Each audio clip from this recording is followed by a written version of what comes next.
저는 1992년도에 처음으로 부경대학교 인쇄공학과라고 하는 학과를 들어갔습니다. 처음 들어보시죠? 당연하실 겁니다. 유일한 학과에 있었습니다. 4년제 대학으로서는. 제가 들어갈 목적은 취업이 되게 잘 될 것 같아요. 왜냐하면 유일한 과니까. 그래서 취업은 정말 잘 되는데 힘듭니다.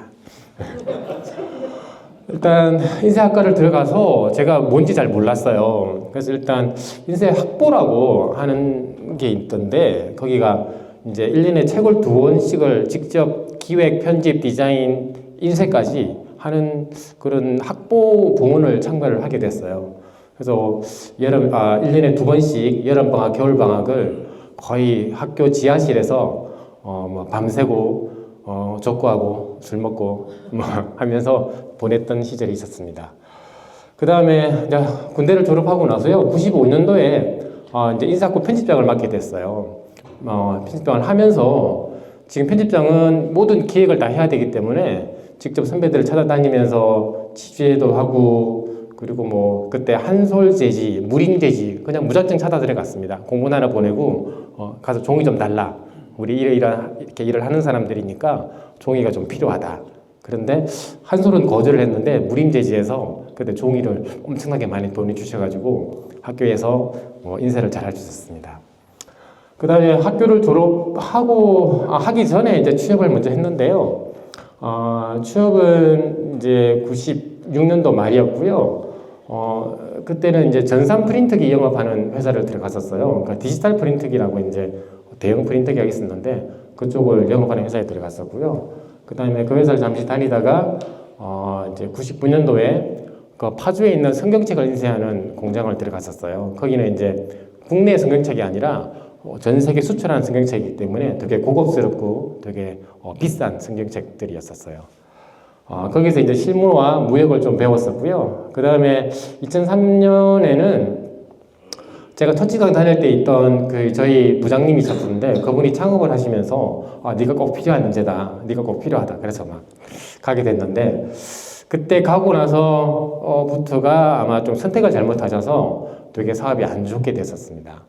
그때 이제 제가 운영하던 사이트 이름이 이지 퍼블리싱의 약자로 이지펍이라는 사이트가 있었는데 그걸 제가 거의 단독으로 운영을 하고 있었거든요.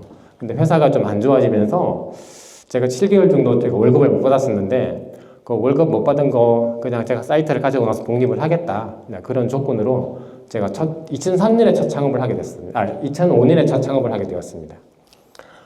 그 다음에 2011년에 이제 이지법으로 법인으로 변경을 했고요. 그러니까 지금까지 쭉 해오고 있는데, 제 인생 그래프를 한번 또 설명을 좀 드리자면, 제가 취업하고 뭐 회사를 다닐 때까지는 괜찮았던 것 같아요. 그러니까 마지막 회사 다니면서 이제 좀 회사가 안 좋아지면서 저도 뭐 월급도 못 받고 하면서 되게 큰 좀 리스크가 많았었습니다. 그때 이제 처음으로 이제 창업을 하게 되었고요. 창업을 하면서 그래도 일은 많았기 때문에 제가 열심히 혼자서 운전하고 기획, 납품, 어쨌든 낮에는 주로 차를 타고 다니면서 납품을 많이 했고요. 밤에는 사무실 와서 또 다음 인쇄 제작물에 대해서 열심히 준비하고 했던 시기였었습니다. 굉장히 힘들었던 시기였지만 저한테는 굉장히 보람된 시간이었습니다. 그 다음에 이제 제일 정점에 올라갔을 때가 이제 동업을 하게 되었고요. 그때부터 법인 전환을 하게 됐는데 제가 그때부터 조금 착각을 했던 게 저는 열심히 일을 하고 동업하는 친구한테 이제 네가 영업을 좀 열심히 잘 해라. 그랬었는데 동업까지는 괜찮았었는데 제가 잘 모르는 분야에 좀 이제 투자를 하게 되면서 그 투자했던 회사하고 좀 잘 안 맞았던 사이였습니다. 그러니까 저는 대표로서 그냥 사인만 해주고 투자는 했는데 투자금은 날리고, 그러니까 소송이 이어지고 이제 그때부터 한 2, 3년간 되게 이제 힘든 시간이 이어졌었습니다. 그래서 쭉 내리막길을 타다가 2018년도에 이제 모두 다 내보내고 그때 직원이 한 6명 정도 있었는데 다 내보내고 모든 책임은 내가 짓게 그냥 그래서 저 혼자 다시 이제 충무로로 오게 되었습니다. 그러니까 인쇄의 메카는 지금 을지로 충무로였었으니까 그때 이제 단독으로 시작을 하게 되었었죠. 그렇게 하다가 제가 이제 살아난 계기가 딱 2019년도 코로나 때, 저한테 이제 거기는 되게 큰 회사였는데, 전국 유치원에 이제 매달 교재를 만들어서 납품하고 있는 회사였었어요. 그러니까 기존에 있던 거래처가 굉장히 사고가 많았고, 문제가 많았어서 저한테 이제 어떤 다른 사람의 소개로 이제 오다가 들어왔었는데, 근데 너무 양이 많다 보니까 가격이 너무 낮아서 제가 몇 번을 도저히 안 되는 가격이다, 할 수가 없다 그랬는데, 일단 해보자 하는 그냥 마음으로 시작을 하게 되었었죠. 그래서 매달 지금까지 지금 한 4년 정도, 5년 정도까지를 지금 매달 제가 하고 있는데, 그 회사를 계기로 제가 좀 지금 살아나고 있는 상황이고요. 이제 앞으로 이제 제가 7월 달에 이제 B&I를 들어왔는데, 지금 B&I를 통해서 제가 좀 더 성장할 수 있지 않나, 그런 생각을 해보고 있습니다. 그리고 제가 이제 그때 느낀 점은, 제가 제일 잘 아는 곳에, 잘할 수 있는 곳에 투자를 하라. 네가 잘 모르는 곳에 함부로 이렇게 투자를 했다가 저처럼 아픈 역사를 남기지 않길 바랍니다. 일단 인쇄라 그러면 되게 직관적이잖아요. 그러니까 인쇄는 누구나 다 아실 거예요. 그런데 제가 간단한 원리를 좀 설명을 드리자면, 우리가 세계에는 세 개의 사문색이 있어요. 그러니까 빛에는 레드, 그린, 블루 해서 이게 빛의 사문색인데, 아마 옛날에 브라운관 TV 보시면 약간 브라운관에 보면 레드, 그린, 블루 이런 세 개의 이제 쏘아주는 총이라 그러죠. 브라운관, 그게 이제 조합이 돼서 모든 색깔을 표현할 수 있는 거거든요. 그런데 우리가 빛에는 레드, 그린, 블루가 있지만 인쇄에서는 사이안, 마젠타, 옐로우라는 약간 파란색, 빨간색, 노란색, 약간 이런 개념의 색상이 있어요. 그러니까 빛은 레드, 그린, 블루가 합치면 화이트가 되고, 색은 사이안, 마젠타, 옐로우가 합쳐지면 블랙이 되는데, 그 완전한 블랙이 되지는 않습니다. 그게 이제 어떤 인쇄 색상에 대한 오류가 있어서 그렇긴 한데, 그걸 맞춰주기 위해서 이제 블랙을 하나 더 추가를 했죠. 그래서 인쇄의 사용색이 사이안, 마젠타, 옐로우, 블랙. 보통 이렇게 이제 많이 이야기를 하죠. 그래서 CMYK라고 이야기를 많이 합니다. 인쇄를 조금 아시는 분들은 아마 이렇게 많이 이야기를 들었을 거예요. 그 다음에 또 다른 개념으로 한번 설명을 드리면, 우리가 농도라는 개념이 있는데요. 밑에 걸 보시면 우리가 인쇄에서 이제 이런 농도가 이렇게 좀 짙어지고 옅어지고 하는 게 있는데, 그걸 자세히 확대를 해서 보면 작은 망점들로 이루어져 있어요. 그래서 망점이 약할 때는 농도가 낮은 거고, 진할 때는 농도가 높은 거고, 그런 개념이고요. 그 다음에 우리가 색의 변화를 보면, 우리가 사이안, 마젠타, 옐로우가 합쳐지면 모든 색상을 다 표현을 할 수가 있어요. 그래서 우리가 어떤 주황색이다 이러면 주황색 별색에 있는 따로 있는 색상이 있는 게 아니라, 주황색은 옐로우 색깔과 마젠타 색깔이 합쳐져서 주황색이 되는 건데, 옐로우 100, 마젠타 100은 레드가 돼요. 근데 옐로우 100, 마젠타 한 50 정도면 주황색으로 보이는 거죠. 그래서 모든 색상은 이 네 가지 색, K를 포함해서 다 표현할 수 있는 거죠. 그래서 우리가 사람 눈을 보시면 저렇게 그냥 우리가 봤을 때는 그냥 색으로 보이는 거지만, 확대를 해보면 저렇게 색깔의 조합으로 인해서 우리가 그 색깔을 볼 수 있는 겁니다. 그 다음에 세 번째는, 우리가 프린팅이라 그러면 우리가 가장 잘 아는 건 출력이죠. 그 프린터기, 사무실에 다 쓰는 프린터기. 그 다음에 우리가 대형 인쇄를 많이 하고 싶다 할 때는 옵셋 프린터기라고 이제 대형 장비를 쓰고 있는데요.